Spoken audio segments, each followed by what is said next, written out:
And I tried hard to be proud of my service, but all I could feel was shame. And racism could no longer mask the reality of the occupation. These were people, these were human beings. I've since been plagued by guilt anytime I see an elderly man, like the one who couldn't walk, who we rolled onto a stretcher and told the Iraqi police to take him away. I feel guilt anytime I see a mother with her children, like the one who cried hysterically and screamed that we are worse than Saddam as we forced her from her home. I feel guilt anytime I see a young girl, like the one I grabbed by the arm and dragged into the street. We were told we were fighting terrorists. The real terrorist was me, and the real terrorism is this occupation. Racism within the military has long been an important tool to justify the destruction and occupation of another country. It has long been used to justify the killing, subjugation, and torture of another people. Racism is a vital weapon employed by this government.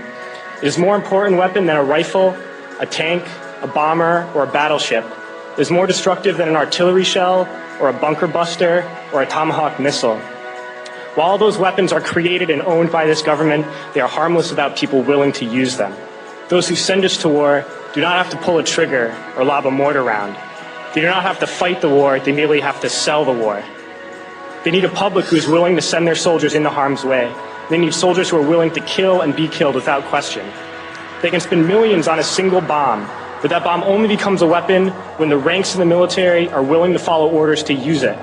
They can send every last soldier anywhere on earth, but there will only be a war if soldiers are willing to fight.